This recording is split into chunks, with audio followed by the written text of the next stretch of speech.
year as a way of job creation.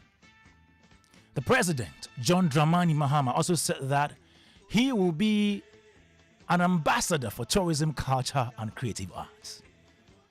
Again, he said that there will be the refurbishment of the Accra International Conference Center, the commencement of work of this facility, he said, will start in the next few weeks.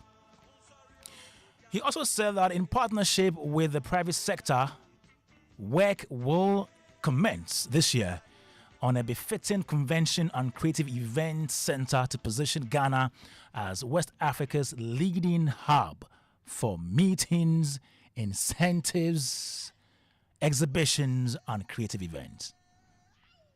And then lastly, he said that Ghana will begin this year the renovation of the State's Banquet Hall, which has been closed for a couple of years now. Let's listen to the president, John Dramani Mahama.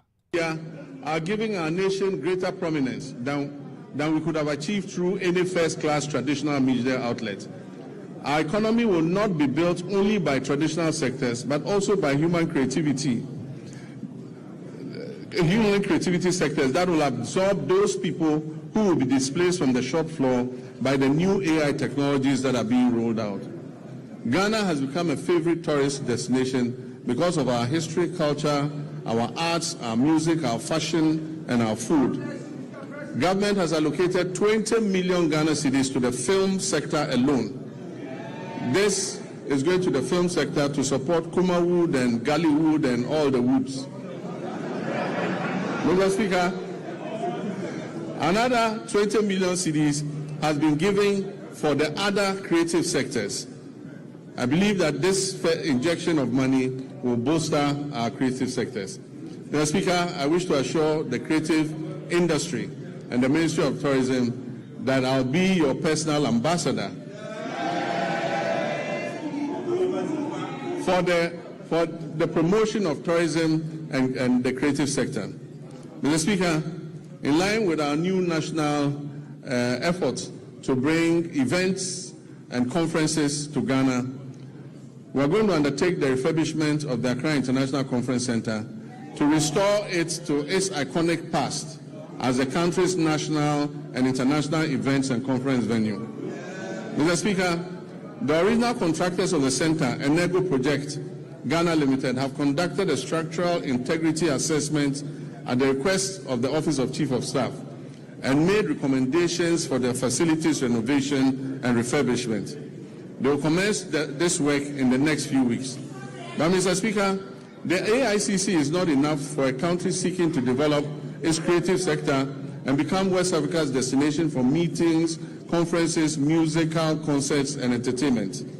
So working with the private sector, work will also commence this year on a befitting convention and creative events center to position Ghana as West Africa's leading hub for meetings, incentives, conferences, and exhibitions and creative events. Ghana will also begin this year the renovation of the State Banquet Hall, which has been closed for a couple of years.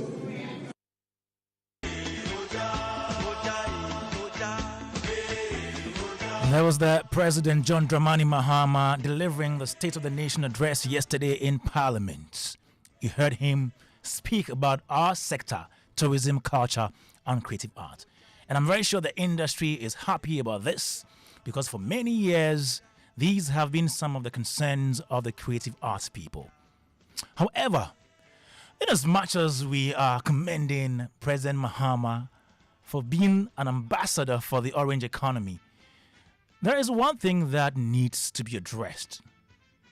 Yeah, he should complete projects the previous government started in the sector.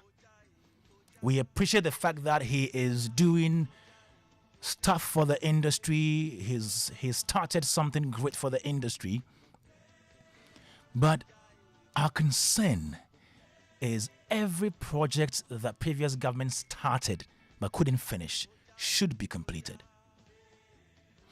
Since this government assumed power, I haven't heard them really make comments about the amphitheaters that were started by the previous government. I've not heard them talk about the convention center that is being built at the trade fair. I haven't heard much about the Creative Arts School in Kwadasu, for example. For the amphitheaters, we've been told that the money for the project is sitting there. It's available. Maybe there are plans to work on them, but I think talking about them, giving us updates about them, will also make the industry people know what is happening to these projects in the industry.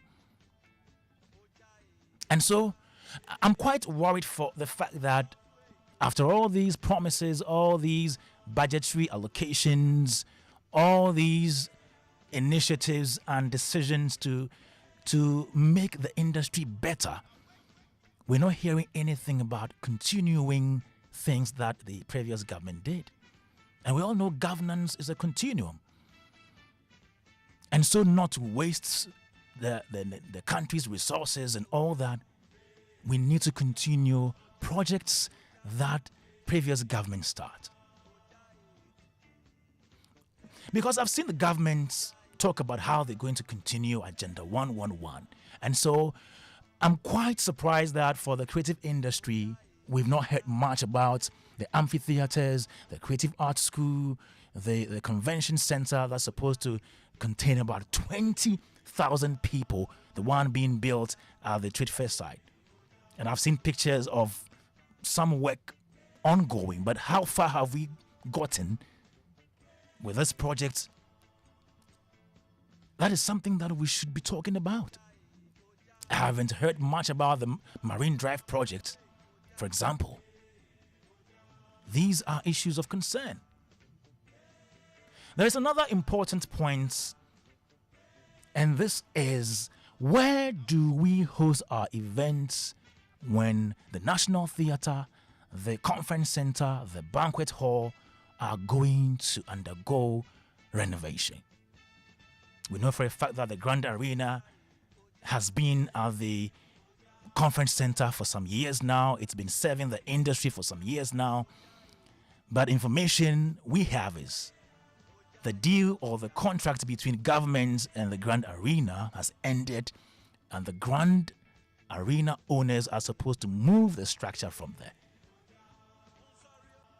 And I think it would be prudent to maybe keep it there to serve as another avenue for our events when we don't have even enough event centers in this country.